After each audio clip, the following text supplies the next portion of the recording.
What's up, everyone? How you guys doing? We're coming off a humming events championship, I guess. I mean, tournament up in Portage, Indiana. I placed third. Levi placed first. We're using his mat today, so ignore the champion because, unfortunately, obviously, I'm not that good, but I got up there. Actually, we'll talk quickly. Just like overall, my record was 4-2 going into top eight. Won my first top eight against Mill. I believe it's the same, pretty similar deck to what Levi played earlier in the game, and then played Levi, um, you know, a little bit, kind of. And then we went into the finals, and getting kind of late, but it was Levi Love versus Love, so a good little matchup there, and Levi pulled it off and got the win in. And so kind of discuss like my deck and what carried me through and what didn't carry me through in one of my matches and what I think it is, and we'll just kind of give you a breakdown. So we'll go over this. Uh, so I'm kind of going to assume that you guys have already seen Levi's video because, I mean, he's the champion and I didn't go undefeated. His record was a lot better than mine. But if you've seen it, we have a pretty similar base at turn 0. We have 3 Hitarus, just kind of the basic one. It's kind of a perfect one because on either when you go first, you're hoping to draw, and if you go second, you really could growth it and be going into a 4-0, which is nice. Then we'll kind of move on. You go into Gara of the desert, the childhood one that draws you, which is also just a really good play. Eat both ways, even if you have to charge a card. He pays for my wind, so unlike that of Levi's, I'm running what I guess Levi has coined Storm, but I like it, so we'll call it Storm. And so it's a lightning wind deck, and so the wind pays for stuff. I will go back a little bit. Just the Hitaru, pays for Anka's memory and as such and stuff, so it helps out a little bit. And then we kind of move on. We'll kind of break it down from here. A couple more turn zeros. So that's my first 5. Then you have the same Tamari that Levi uses, where it's kind of broken. Actually, up until like shortly right before the tournament, I wasn't running it. I was running 2 of another card. We'll just talk about here next. But I realized just kind of the power. If there's a matchup where I really need to stall, this is a perfect card to stall with. So then we'll kind of go into what card I had 2 of originally. It's a little bit, gives you more kind of control and lets you look at what your opponent has. Honore, or yeah, I believe it's Honore. But I'll probably mispronounce a lot of these. I haven't watched a lot of the Naruto show. I'm watching it now, trying to at least, and playing some. So this is put in play. Your opponent reveals their hand, and in that case, if they had a mission, you draw a card, then move a card to your chakra. This is nice because it draws. It gives me but the better thing is it gives me a better idea of their hand. And to be honest, something that we didn't notice a lot of people doing is writing stuff down. I mean, jot that down. I mean, that's turn 0. You have an idea of what their next 3 or 4 plays can be, and so what you could do there. And then finally, kind of we'll talk about what I think is against a lot of decks can be kind of the first initial perfect move if you have some other stuff and it doesn't get comped. You have Kushina, Uzumaki, who throws in 2 cards from the top of your deck to your chakra. So you start loading up the chakra, which is pretty important for what this deck does overall. And then we'll kind of talk about what next. We have the Naruto clone, which we're usually playing this clone. I mean, it's nice because there's a few other cards that Naruto could go search for, but really we go search for the Platoon.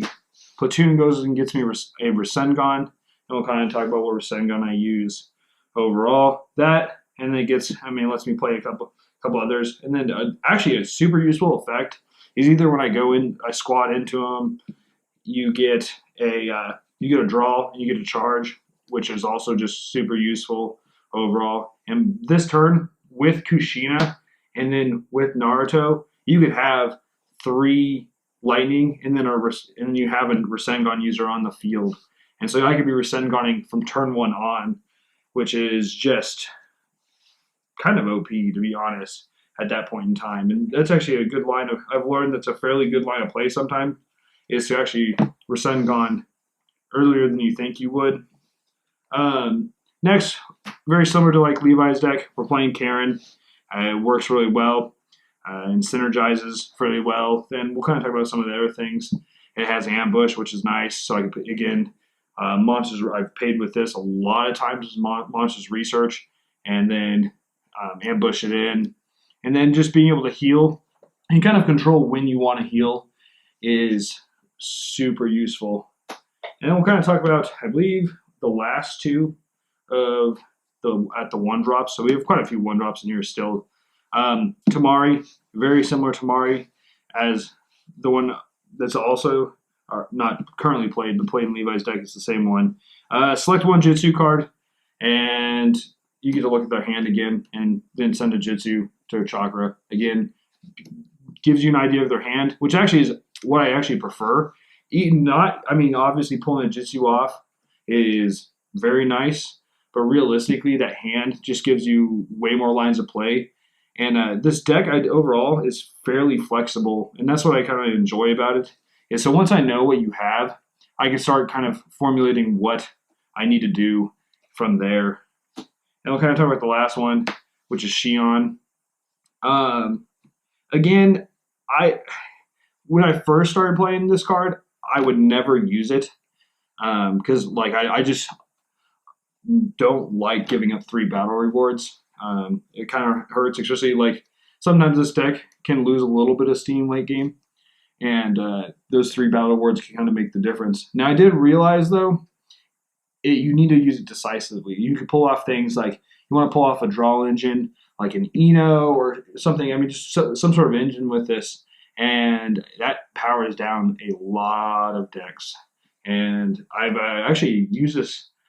Normally, like I said, I don't use this too often, but I use it 3 out of, I guess, what was it, 7 matches or so, 7 rounds as I did, which, I mean, not a huge amount, but, I mean, quite useful. Now we'll talk about kind of the busted part of the deck.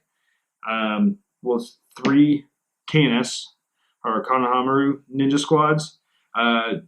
This is very nice because, again, it's a turn 2 Rasengan user, which is also nice, which is actually what the deck was kind of built around. We actually didn't initially have the platoon and squad or the clone in here. And so this is the first one, and it still did very well with being able to turn 2 and then Rasengan. Then it also protects your other Leaf Ninjas, and this deck has quite a few. So it protects them, and via that, you get to draw a card. And then the biggest thing for this deck, I'd say, is the fact that it has clone sass, so you always go search it out with the clone. It has mental power 4, which for a lot of my missions just lets me basically do whatever I really want to do and need to do at that time. And then it's a female, like you said, it's Genyan, it's Leaf. I mean, it's just really everything I want it to be for this deck. Then we play Sakura Booksmart. It's just another draw engine.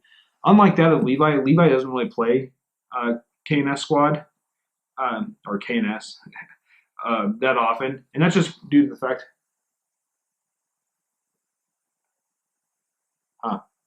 I mean, it shows it's on. It's recording. Sorry about that, guys. We had a little bit of technical trouble, I guess. Hopefully, it's still recording. We'll find out here in a minute. But Sakura, I mean, she draws. I mean, I can activate her with a KNS, but typically I'll play KNS before I'll play a Sakura, just because he's a Rasengan user. And people knowing I have a Rasengan, I mean, either it makes them play to it, which, I mean, is kind of how the deck works a lot of time is people just, I'll swing in for rewards early on because they don't want the Rasengan. And then when they do, they're getting Rasengan. Or when they think they have something, I'll typically have a Rasengan and something else in hand. But the main reason I play these Sakura, is obviously the draw, but then the squads are just insane. And we'll kind of talk even further as we get into these 3s. Obviously, kind of start off with the first 3 drop, Toby. I mean, pretty self-explanatory. Draw 2, discard 1, and that's kind of it. It's just a draw. I don't think you'll ever play a Toby on the field, or this Toby on the field. I actually didn't even know there was other Tobys until I saw some various decks.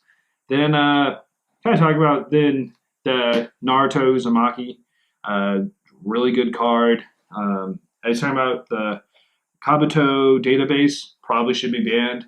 This very close. I mean, the only better balance behind this is it's 2 turns later. So I mean, if you the difference is like database lets you go search and find your turn 2 mission or even your turn 1 mission, depending if you're looking for like a make out tactics or something like that. And I don't think it searches for make out tactics. No, it does. It does. It searches for make out tactics. It lets you go find anything you really need for your turn 2, turn 1, and this doesn't. You're on turn 3 at that point in time, which can be still really powerful if you've already had a turn 2 mission. This deck doesn't run anything less than a turn 2 mission that's not like a comparative strength. So we'll discuss that a little bit more here. Then we're kind of moving on to Sai. This card is a actually super useful card. So just kind of explain, when Sai gets put in play, I could pay 2 lightning for my chakra. In that case, I place a growth coin and turn my marker up to 4. So he's at 3, or I turn it up. It doesn't have to be 2/4. Just turn it up by 1. So at that point, I'm in turn 4, and we'll talk a little bit about. But like the big thing is his squads are both a turn 4. So he gets you right into those squads if you have Naruto or Sakura on there. And then his second effect actually has helped me a couple times, where I was kind of milling off rewards and I pulled a card from this. It's you can pay 2 Earth. In that case, move one of your opponent's battle rewards to their hand. I don't actually have that much Earth in here, but I've actually gotten it off a few times, and it's actually been very useful. I want you to remember, be thinking about the squads for Sai. The Sakura Sai squad is super useful, and it has really won me games yesterday. Jiraiya is my next 3-drop. It's super nice. Again, it's another Rasengan user for this. It has also some really good effects. If I have injured ninjas, he's getting +1/+1. So he's getting strong. He's 5'2". I do charge 1, which actually has typically helped me, because then I get to charge something and I'm playing a Rasengan or something pretty soon after. And then the big thing is when your opponent deploys ninja cards, you could move 1 card with a lightning symbol in your discard pile to your chakra area. So I'm moving cards from my discard to my chakra, which, I mean, for a lot of people, it's only on deploys, so it's only happening once per turn, typically, I think pretty much period. And that's, I'd say, kind of the biggest thing about this is it's actually really not that useful, but a lot of people will stop deploying stuff because they don't want me to get more chakra, and I really just don't think. I mean, the 1 chakra does help. I'm not saying it doesn't, but I don't necessarily think it's a play that a lot of people should do.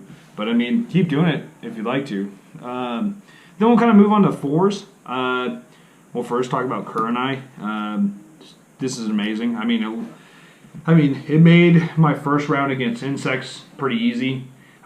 He plays this mission and lets all of insects swing as a single teams, and I just say, okay, I'm gonna let them all through.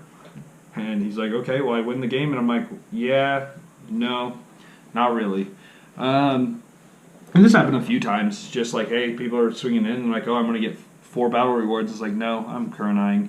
And then the best card, what you're discarding, ideally, is Heat On, because now you're in turn 4, is hopefully when this is turn 4, turn 5, this is happening. You're throwing Heat On in the discard, and then you're bringing them out next turn.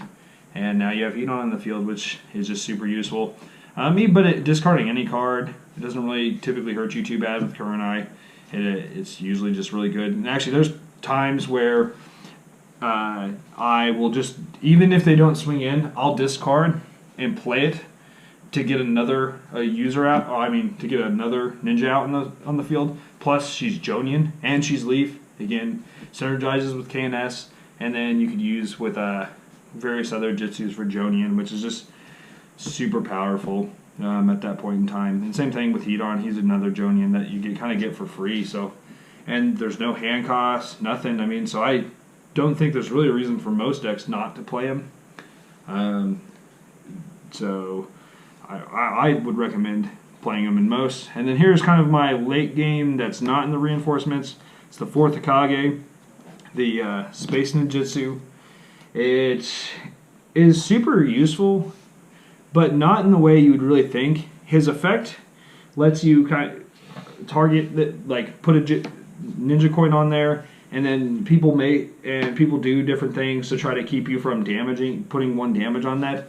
Which actually I find the thing that's been more useful is it just makes them make bad blocks. And that's typically how I've used that, is like they're typically probably going to try to block him. Then I go exchange a Jitsu, activate, move, and then now he's not against them, and now it doesn't matter. And now I powered up another team that they left kind of unblocked. Then moving on, we'll talk about my client, Amy. It's very similar to like Tamari and all this. The big thing again is it lets you look at their hand. But this one I say is more useful just because I'm getting rid of a Jitsu or a mission. One thing to note is like it says, well, you have 2 or more female ninjas or female clients. She counts as one of those 2 females, and therefore like you only need 1 female ninja on the field to use Amy. Now we'll kind of get into the Jitsus. I'll start off kind of with just kind of what at least I think are fairly straightforward. You have Big Bang to draw. Again, charges. So like I've actually multiple times done this to try to get them to counter and charge the card. So now I'm playing. If they don't counter, I'm charging a card, and I'm getting a lot more chakra on the field, and then I can play something else after that. Reanimation. This is a card that I kind of underutilized when I was first learning. Now I'm getting a lot better at it, and since I've started to focus on Sakura just due to their power with the squads, I've started to use him and be able to get that discard and pull stuff back from your discard, which is also super useful, especially if you pull back like a Anko's Memory or something. I mean, that's just, stupid powerful. We'll talk about kind of a few more one-ofs in terms of this, and we'll get into what like is kind of the mainstay of the deck for this. Obviously, Fear by Genjutsu. I think that's fairly self-explanatory. One thing to note is that Kurenai is a Genjutsu also. So, I mean, that's another big thing is off of Fear, or off of playing Kurenai, you could use Fear, and you're doing damage when you do that. Then we'll kind of go with the other one, Infinite Embrace. I actually wouldn't mind seeing if this card really gets banned. I get why it probably shouldn't be, but at the same time, it's used by everyone and kind of thing, and can just be kind of a really game changer sometimes. Moving in, I don't really have a lot of ways to counter things in this deck, and really this is my only way. But Sealing Tag is kind of a lot of utility. It's pay 2, and I could discard a in-play non-ninja card. So I'm getting rid of clients, I'm getting rid of permanent missions and that kind of stuff, which is just super powerful in itself. And then the big thing is then you have the flexibility in the game where you're not trying to use that. You pay 3, you're negating something, you're negating a jutsu, and that's just big for me. And like I said, I like the flexibility in this deck and flexibility in various cards. We have Water Style, which is the Water Dragon Jutsu. Again, Kurenai, Hedon, use this. I think there's a few Jonians in the sideboard or the reinforcement deck that can use this. I will say that I don't end up typically playing that card that often because of the water. And I don't necessarily have that much water in here. And if I'm not having a lightning or something, or holding a Rasengan in hand, I'll pay this over playing like a Rasengan for a Monsters Research. I wouldn't say that typically ends up being ends well for me typically. Next, Hydro Pump is my final, the final kind of like one of jutsu. Again, pretty self-explanatory. I have a 5-drop in here, so from my deck, without ever even going to my reinforcements, I could be using this. I remember that Psy pushes me up, so I could be using this pretty quickly, which is kind of nice. And then now we're getting kind of like like I said, where we have a couple more of these. I use a Gale. It's turn 3 or more. The Jutsu, well, I need a turn 3 or more of either a lightning or a wind card, which is quite a few. It does hurt me sometimes. Like I said, he's not a user of this, but it's just really nice because, for one, if I know what their hand is and they have like a ferocious punch or some sort of negate, I can pay 4 and it can't be negated, which is nice. But then it resolves, and the other big thing is I don't have to pick targets necessarily. So until it resolves, and then I injure one ninja and give 1 damage to a ninja opposing the user. So I could snipe something by injuring it, and then give something else, or I could just double hit something with Gale, and then it pays for lightning and wind, which is another big thing. And then finally, it's the Rasengan I use. It's 2 lightning, 1 anything. It's used by Jiraiya, 4th Hokage, Naruto, Konohamaru, and it's targets 1 ninja. This user gets a +X/+0 during this turn. That effect's not what's important to me. It's moving that target to the top of its owner's deck. So if he wants to play it again, he has to go play it. Or if he wants it on the field, he has to play it again, and he wastes a deploy. And that just ends up winning games, especially when I can do that multiple times with multiple of them, or I combo with any of those other jutsus. Now, kind of getting into the missions, I'll talk about the first 3.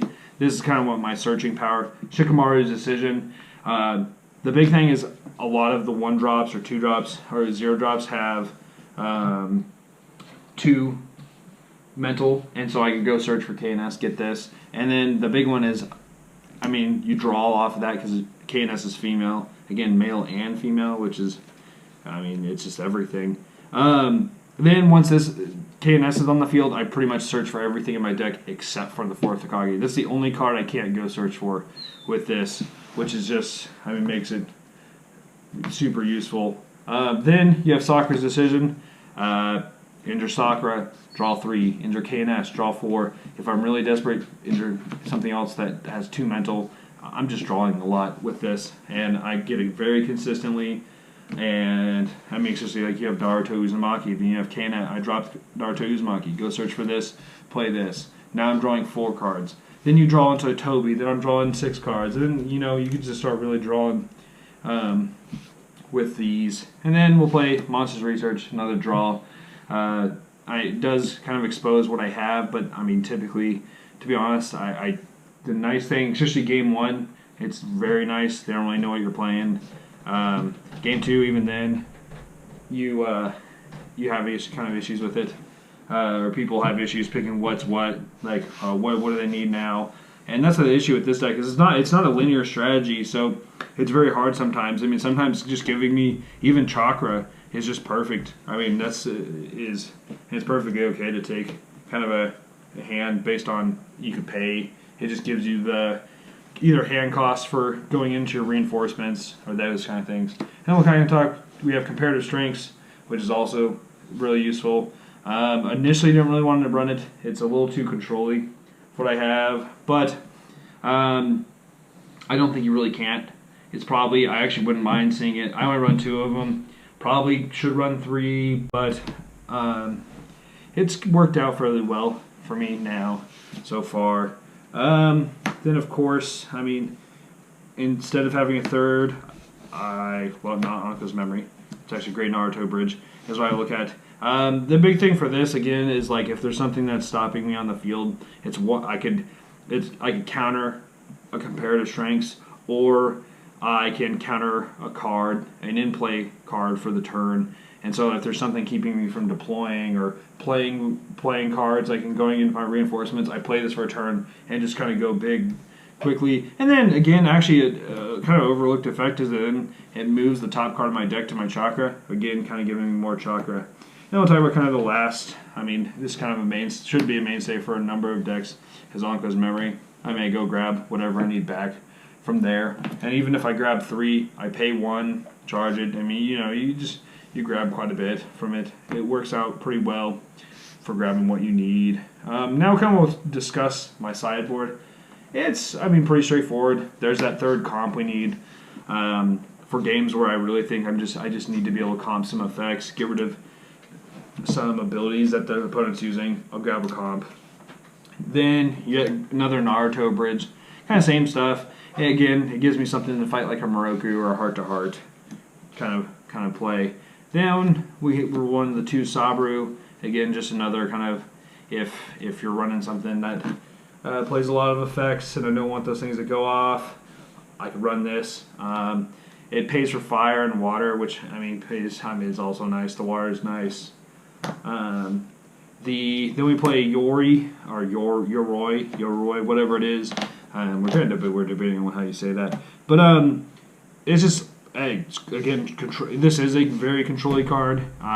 Send it out. I target a ninja, and if you block with it, or the next turn you want to swing with it, you're paying 2 chakra. So I burn down your chakra, and especially when I'm running a number of jutsus, this can be quite painful for someone. This one I really didn't side in at all against someone. It didn't really have too much. Actually, I think I decided in one game. Yeah, I don't think I did. It's good during your mission phase. You select one of your opponent's ninjas or clients. In that case, again, this is another, like I said, Naruto bridge where if there's a Moroku or something out there, there's a number of other things you do. I can negate it, which is useful to be able to just kind of pull out what my game plan is. That's what I really want to do. Playful. Pretty self-explanatory. Same kind of stuff. The one I think it's an overlooked effect a little bit is the effect text of your opponent's head ninjas are negated, and so it forces them to organize in like an ill manner that's really not optimal for them if they really want certain effects to go off. And so with this deck, I could probably block something like that. Hina, get rid of something. Again, I think that's fairly self-explanatory. Then we have Crying in Vain. This is kind of a card that I'm still debating on. Still haven't actually used it, but it is something that gives me a chance to kind of, again, it's probably a little bit more control card, slows the deck down, and that's the other reason why I've played it, is it can force a deck to play down. It is water, and so it's typically when I have had it, I've either not had a water for it, to pay for it, or I pay it for like Anka's Memory or Monster's Research. And then finally we have Sasuke Uchiha, the Freezing Eyes. Synergizes pretty well with mine because I'll block a lot at the beginning. So my turn zeros and turn ones will be gone. So a lot of things. My big things are my turn twos, turn threes, and it doesn't target that. So it's good against, like I said, I played this against insects. I Kurenai'd one turn, and the very next two draw on this, play this, wipe their board. And he's a 6/1. And then I have KNS on the field, I have Sakura on the field and stuff. It's hard for a deck like where you wipe their whole board just by dropping it to kind of avoid that. Yeah, it can be comped, but then I hold Great Naruto Bridge if I'm really looking to fire that off. And then we'll kind of discuss finally the reinforcements, which is really where the late game of this deck is. I kind of told you early on. Wait till you see the Sakura Sai. Sakura Sai is super useful because now, if it's another thing. If there's effects going off on your opponent's turn during their phase, I could negate them. And the bigger thing is not even the negate. Well, that is useful. It forces them to send that out, and so now I target something and again make them forced to play cards, and now it kind of makes them go against what their game plan might be. And that's typically sometimes I'll pick a card as, okay, we're going to make them kind of go against what they would have normally done. Then this card, I used it way too much when I first learned. Now I'm not as big of a fan of it. It's the Naruto Sai. It allows you, if they have teams with 2 or more ninjas with different symbols, it allows you to, they can't block him. That's all really. Which is nice maybe for a turn. The really time that I play this is if you're going for a win. If you can guarantee, like, okay, they can't, there's no way for them to block this, and then you get 5 and you're going in for 2 battle rewards, which is not unheard of on turn 4 or 5 to be able to go into that and pull that off. But I wouldn't say that really has happened much for me. Only in kind of play testing. Just because I run that Sasuke in the sideboard, we have the Naruto Sasuke squad. It's nice. Again, I'll kind of refer you to like Levi's thing. I get to name a jutsu. It's just powerful. You probably name Hydro Pump. Unless they really know Hydro Pumps in a place where you can't get it. Name it. Use it. I mean, I could name something. I can name Rasengan, which is nice because I could have multiple Rasengans in hand, which kind of makes that really nice to use. Not that I've really ever gotten it off because typically after board wiping someone, it's pretty close to over. We'll talk kind of probably one of the main, like, I think this is one of my most used squads besides the Sakura Sai is the Naruto Sakura. It is OP. I mean, draws you 3 typically, or it stalls the game until you get into, like, I mean, just to hint to the Sage Mode Naruto, and then you're fine. I mean, can't be affected by missions or ninjas, so once it's on the field, it can be comped. And then it gets evasive when it's injured. So, I mean, even this is actually a good target for Sakura's decision, just because injure it. Now it's injured. It's an 8-2 now, and then it's still valid, and now can be targeted by Jutsus. So, which actually it's still coming in where if I know what your hand is from dropping something on the field, like a Tamari or a Hanare or something, then then I play it evasive, and then you really can't use anything against it. Tamari Gara, pretty self-explanatory. It is a little oppressive when you drop it. I don't consistently get it, and that's actually one reason why I put in that turn 0 Tamari, was to hopefully have a chance to at least have the option to more consistently go into it. And then kind of this one, again, this is a card I used more often than I needed to originally. The Heat On Curse Mode. And to be honest, my recommendation is don't use it until it wins you the game. You have 9 battle rewards. You can probably play it on 8 battle rewards. I mean, if you can't give up any more battle rewards via, like if giving up 2 more with Heat On won't help you, this may be an okay card to go into. Just because, I mean, you give it 2 damage, and then you can force to send it out, and so if they give it a damage, they could lose that way. It's a good, it ends games, but I don't actually find it super useful. Next, we have the Jiraiya 4th Akagi squad. This is another kind of one that's all of your opponent's chakras are considered to only have lightning and can't have any other symbol. So therefore, I mean, if they're playing a fire deck, now all their jutsus are useless, besides, like, fear and a couple of those. But realistically, you're really stopping a lot of decks by playing that. If I'm worried about a jutsu, a lot of times I actually won't go into that, just because I do need the Jiraiya and 4th Akage, and I wouldn't say I consistently get the 4th. Then we'll kind of talk about my 6. That was moving kind of into turn 6. Obviously, Naruto Aspirations. You pay. I get KNS. Draw Sakura's decision. Draw a ton or something. You get what I need in a turn. I mean, pay 6. And if he comes out turn late, turn 6, pay a bunch. Get whatever I need. Get the 4th Akage out. Can pull this, and then you play Sage Mode. Or something along those lines. Just an overall good card. Next, one that probably more of a filler in this deck. It's another Naruto Jiraiya squad. It doesn't have a hand cost. It allows me. I can select a ninja and move a ninja card that includes Jiraiya or Naruto or the 4th from my hand to my chakra, and then I'd give something 2 damage. Super useful effect. Would be nice to get off. I don't really. I mean, to play this, I'd have to play Jiraiya, so I'm not going to have another Jiraiya. I could have Naruto, and then I could have the 4th, but at that point, do I really want to charge them? I mean, maybe not. Then we'll go into another. This one's probably my favorite of the 3 that I've used more often.